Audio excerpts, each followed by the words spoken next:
Hai, Assalamualaikum dan salam sejahtera. Selamat datang ke program Junior Nature Environmentalist Taman-Taman Sabah. Saya Mat Sain Muhammad Buang, ahli botani Taman-Taman Sabah, menjadi fasilitator anda pada petang ini. Sekarang kita berada di kebun botanikal Gunung Kinabalu yang terletak di Taman Kinabalu Kundasang. Pada paras ketinggian 1.500 meter atas paras laut dan suhu sekitar 17 darjah Celcius. Dan untuk modul kali ini saya ingin membawa anda untuk mengenali dengan lebih dekat tentang sejenis tumbuhan pemangsa yang terdapat di Taman Kinabalu, yaitu periuk kera. Dan jika anda sudah bersedia, jom ikut saya. Kebun botanikal Gunung Kinabalu yang berkonsepkan pemeliharaan secara ex situ ini telah dibangunkan sejak tahun 80-an lagi. Ex situ merujuk kepada konsep pemeliharaan di mana pelbagai spesies tumbuhan dikutip dari beberapa lokasi dan ditanam di kawasan tertentu. Contoh terbaik adalah Taman Botanik. Di antara koleksi tumbuh-tumbuhan yang terdapat di kebun ini ialah seperti orchid, rhododendron, medinella, dan sudah semestinya periuk kera. Dan kepada anda yang ingin melihat dengan lebih dekat keunikan tumbuhan pergunungan ini, bolehlah berkunjung ke kebun botanikal Gunung Kinabalu. Saya yakin anda pasti kagum.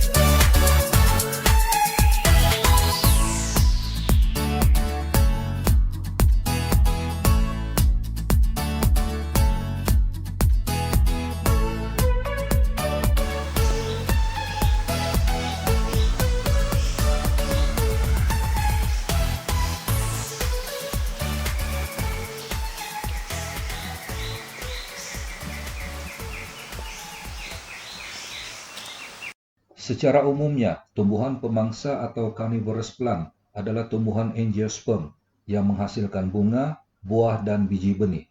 Terdapat pelbagai spesies tumbuhan pemangsa di seluruh dunia. Misalnya, Sarracenia yang terdapat di Amerika Selatan, Venus flytrap di kawasan utara dan selatan Carolina, Amerika, Pinguicula yang banyak ditemui di Amerika Selatan dan Amerika Tengah, Asia Utara dan di selatan Meksiko, Bladderworth, Drosera dan periuk kera yang boleh ditemui di negara kita. Periuk kera adalah dari genus Nepenthes dan tergolong dalam famili Nepenthaceae. Kebanyakan spesies periuk kera terdiri daripada tumbuhan pemanjat dan renek dan biasanya tumbuh di kawasan terbuka yang gersang di mana kandungan nutrien dalam tanah sangat sedikit. Terdapat juga beberapa spesies periuk kera yang tumbuh di kawasan ekstrim seperti di kawasan ultramafic yang tanahnya mengandungi kandungan logam berat seperti nikel, zinc dan sebagainya. Biasanya tumbuhan lain agak sukar untuk tumbuh di kawasan ini. Dan apa yang menarik tentang periuk kera ialah cara pemakanannya yang unik berbanding dengan tumbuhan lain. Periuk kera mendapatkan makanan dengan cara memerangkap dan mencernakan mangsa untuk mendapatkan nutrien yang diperlukan seperti nitrogen. Dan disebab ciri inilah kenapa periuk kera digelar sebagai tumbuhan pemangsa. Terdapat lebih 80 spesies periuk kera di seluruh dunia. Selain di Asia Tenggara, periuk kera juga terdapat di beberapa negara lain seperti Madagaskar, Kepulauan Seychelles, Sri Lanka, Indochina dan beberapa negara lain.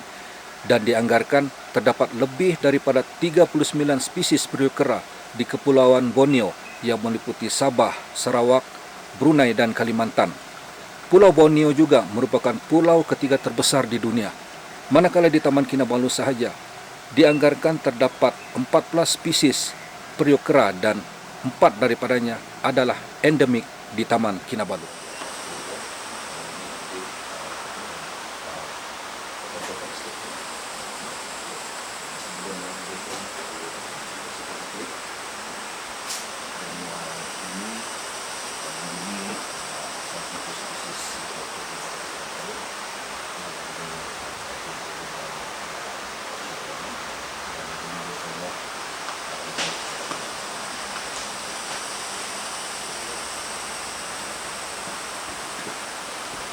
Baiklah, Sekarang saya akan terangkan serba sedikit tentang morfologi Periukera, dan contoh spesies yang akan saya terangkan ialah Nepenthes fusca.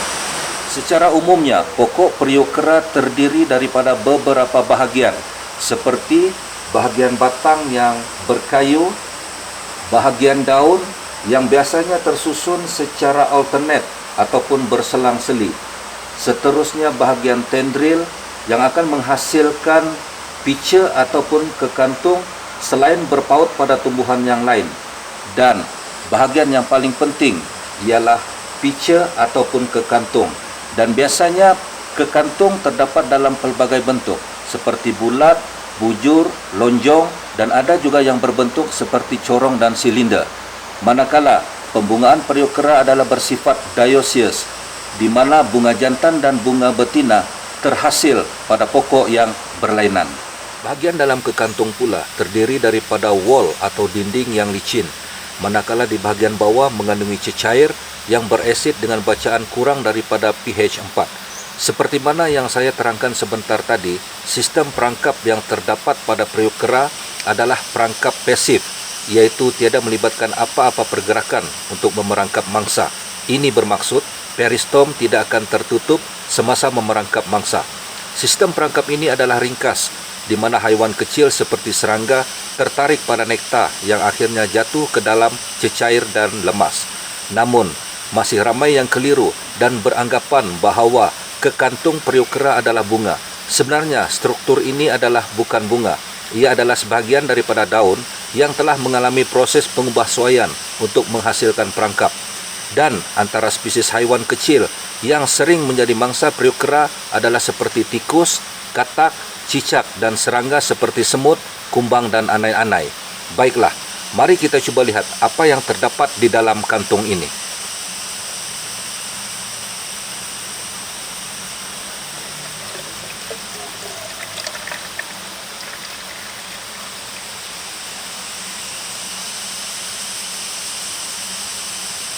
Apa yang dapat kita perhatikan di sini, terdapat sisa-sisa serangga yang sedang mereput, yang berkemungkinan semut atau kumbang.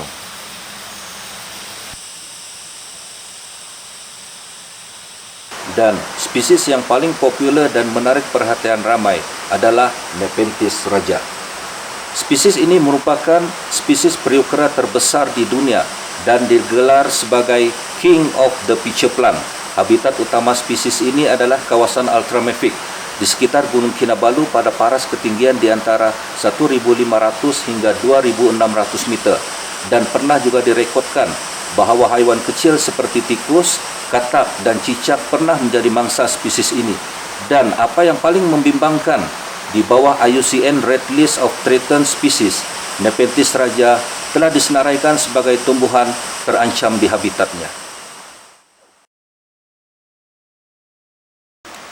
Spesies kedua yang tidak kurang menariknya ialah Nepenthes villosa. Spesies ini juga merupakan spesies endemik bagi Taman Kinabalu. Biasanya tumbuh di kawasan hutan lumut dan hutan subalpine di Gunung Kinabalu pada ketinggian 2.400 hingga 3.200 meter. Spesies ini juga merupakan satu-satunya spesies yang boleh tumbuh di kawasan yang paling tinggi. Spesies ketiga ialah Nepenthes babijii yang merupakan spesies endemik di Taman Kinabalu. Spesies ini biasanya tumbuh di lereng-lereng gunung di kawasan hutan berlumut yang mengandungi tanah jenis ultramafic pada ketinggian 1.200 meter hingga 1.800 meter.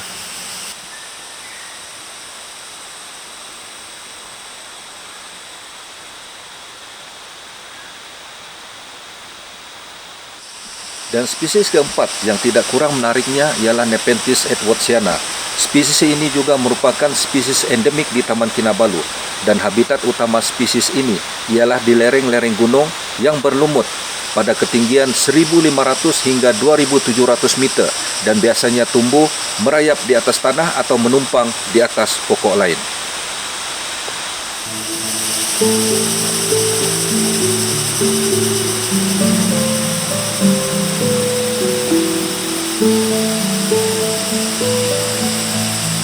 Dari aspek perundangan pula, dengan merujuk kepada enakmen Pemeliharaan Hidupan Liar 1997, Section 54-1-E, Nepenthes raja adalah satu-satunya spesies yang tersenarai sebagai tumbuhan dilindungi sepenuhnya.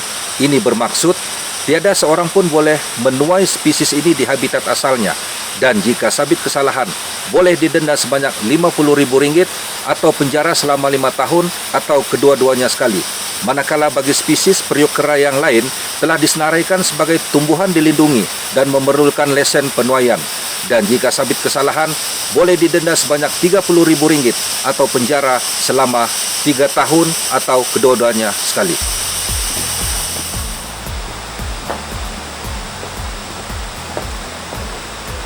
Demikianlah tadi beberapa spesies periuk kera yang endemik di Taman Kinabalu, dan masih banyak lagi spesies yang belum dapat dikongsikan. Semoga apa yang telah saya sampaikan sedikit sebanyak dapat merungkaikan kekeliruan Anda tentang periuk kera dan menarik minat Anda terhadap keunikan tumbuhan pemangsa ini. Teruslah menyayangi khazanah alam semula jadi kita untuk generasi kini dan generasi akan datang. Dan sempena PKPP, marilah kita bersama-sama membantu kerajaan untuk memutuskan rantaian COVID-19. Kepada semua frontliners, salut untuk Anda. Sehingga jumpa lagi, stay safe, kita jaga kita mesti menang.